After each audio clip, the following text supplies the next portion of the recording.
So I have Casey on. Hey, Casey. Hey, Lawrence, how are you? I'm good, Casey. I'm good. So what's been going on? How can I help you? What are we What's been doing? going on? I swear, every time I come to your live, which I'm grateful for, um, something happens. You were on live, and that same night, he was on live and told that he owned that place, and you guys chatted a little bit, got off, and if it wasn't that same night, the next night, I had a dream that I was helping you heal someone's legs or hip. You were on the left one and I was on the right one, but I was helping you heal somebody's leg and hips. And out of the corner of my eye, I saw a guy standing just kind of off in the distance, wasn't too far away, but just kind of off in the distance. And I could tell he was a shaman. He was bald. And like I told you, I think it was the guy from the healing environment. Yes. And I said to myself, well, I wonder if he's going to send us some extra energy, send me some extra energy. Mm-hmm. And turned and looked at him. And he went, boom. And this big ball of energy came at us. It actually hit us. Mm-hmm. But because I'm talking about me, it hit me and woke me up out of my sleep. Wow. It was a big ball of energy, and he threw it. And we both stopped, which you mentioned that. We both stopped and turned and looked at him, and he threw the big ball of energy. It was like a light ball. Yes. It's like an orb. It was like an orb of energy. And he threw it, and it's like, whoa. And like I said, it knocked me up out of my sleep. So, Wow. Yeah, so I know there's something I need to do with him, and he's a shaman. Yes. Yeah. Yes. No, there's something. There is a there was a trinity. Me, you, and him created a trinity, a healing trinity. Oh, okay. What side of the hip were you on this person? The left or the right? If they were I was on the right. Okay. And I was on the left. Uh-huh. Okay. So I was on the receiving end, and you were on the giving end of the person. Okay. So you were on the right side, and you were by their hip. Yeah. So you were by the root and the sacral chakra, which we were talking about. That's what we were working on. There's much more. Oh, I get it. I got the dream. Okay. I got it. We gotta have a session on that one, because that one getting ready to come up soon. Okay. That's getting ready to come up soon, because I'm getting ready to. Are you in Atlanta or Charlotte? I'm in Atlanta. Okay, I'm getting ready to come around that area. Okay. Yeah, I'm getting ready to flow around that area and some work. You gotta start working. Yeah. Yeah, you gotta start working. Yeah. You gotta. He's gonna help, and then when I get there, but you gotta start working, because that's what's happening. That's why it's so close to you now. Like they're so close to you now. And it's like I feel it, and I don't know.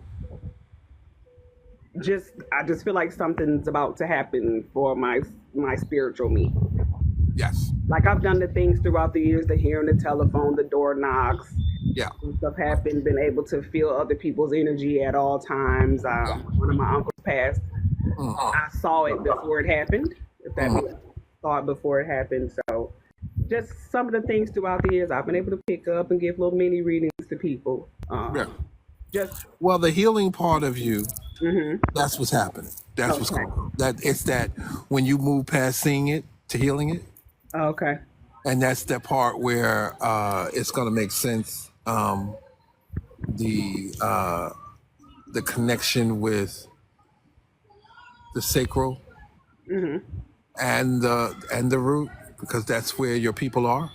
Okay. Oh, hold on. I want you. Which session do you recommend? I recommend the hour long. The first Barbara books, the hour long session. Trust me. The hour long. It may go a little longer than the hour, but yes, do the hour long. You're right, because it always does. So, but do the hour. what's happening is your clientele has trauma to their root and their sacral. Okay. They have that level of trauma. The extra energy that he sent us is because it's going to take extra energy. Okay.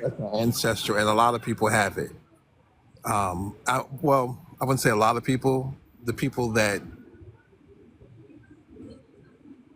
have it are also healers. Okay.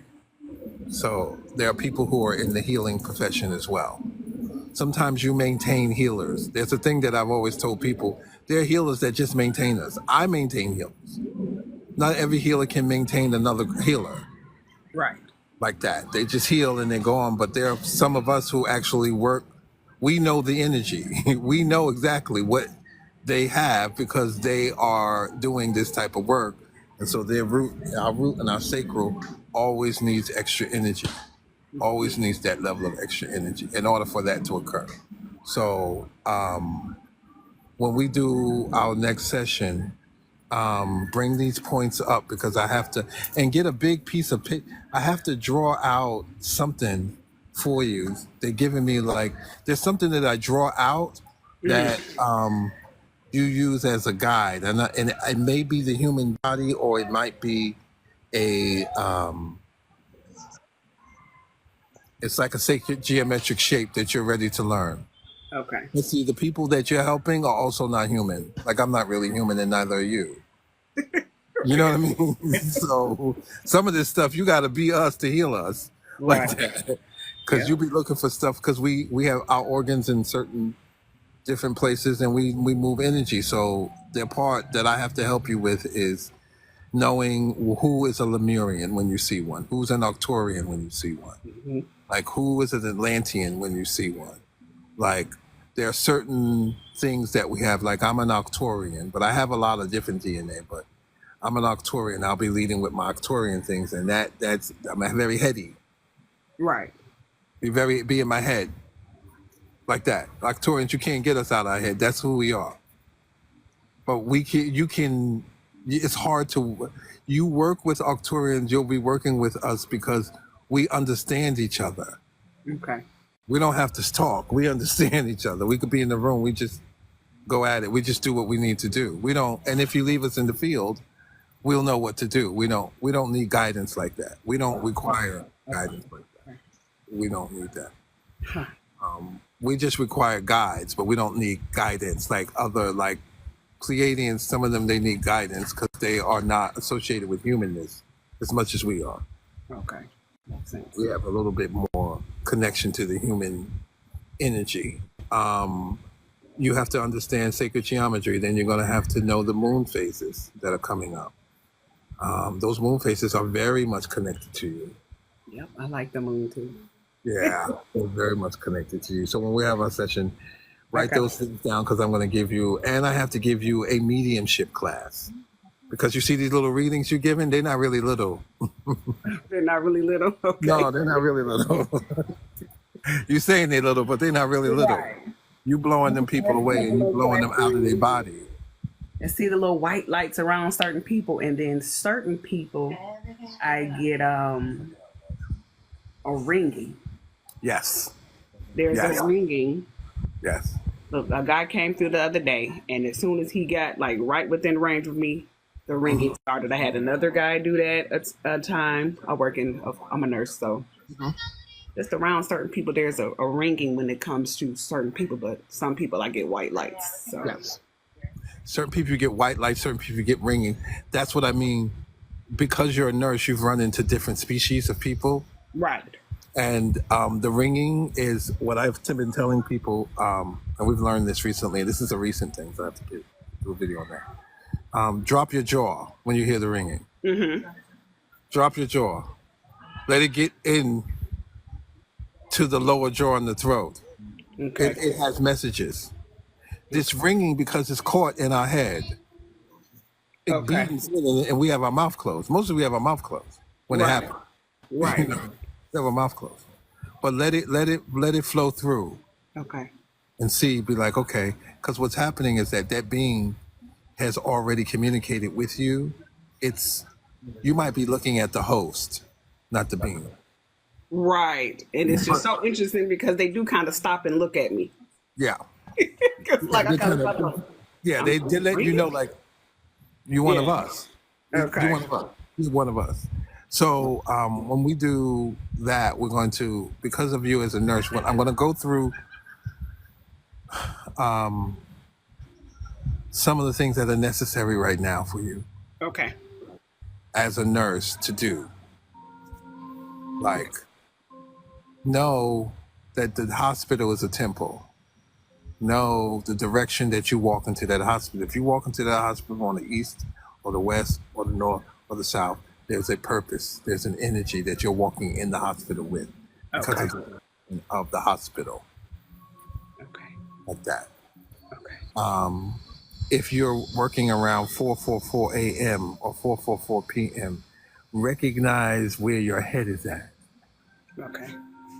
Just recognize where your head, like, where's my head right around these times? Right. Okay. And also,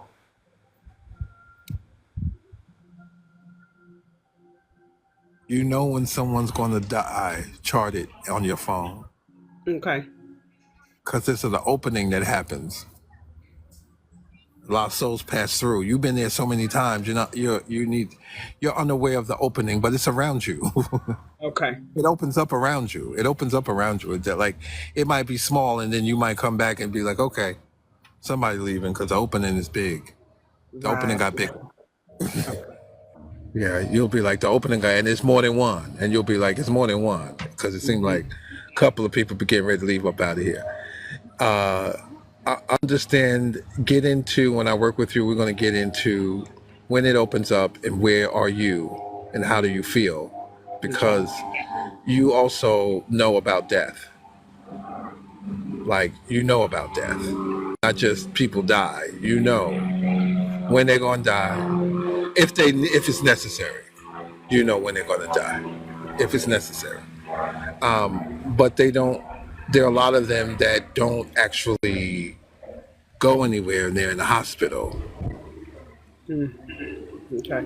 That's what I'm trying to get. Like, okay, there's a couple of them just that might need to go walk into the light, Caroline. You know, some of Yeah. them Walk on just into the walking light. around the house. Right, they walking around the Okay. hospital. You know, because they don't know they're dead, or Okay. the way it opened up, they were not ready, and it's too, when you die around too many living people, it anchors you into the living. So, right, there's too many people in that hospital trying to live. They're not trying to, they're fighting for their lives. So it's their life, that the energy is to live. Right. Okay. So, or to heal. So some of them people, they are able to stay, and because the electrical equipment that runs through there, they're able to keep their electromagnetic field still slightly present into this physical reality. But you don't want them there. They don't need to be there. They need to move on, Yeah. because they mess with the nurses. They mess with people. They're not. They don't know where to go. Right. So they That's what it is. yeah. They don't know where to go. And when it opens up, there's a time where you open it up for them to go. Okay. And you know how to do it. You'll be like, no, this day I'm gonna walk in here and I'm gonna open up this vortex, Okay. and I'm gonna tell those who are in between to leave. That's the part of the magic that you have. Okay.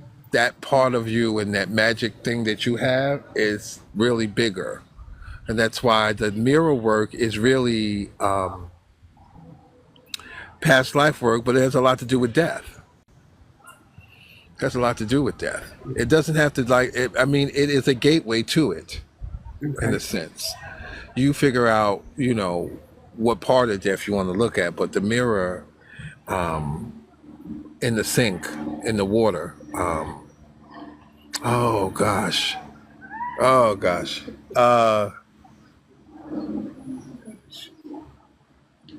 It's in that room. There's a patient that you have. The next time you see, we have because we did, you're going to see someone else in the mirror. You're not. It's not going to be you. You're going to be.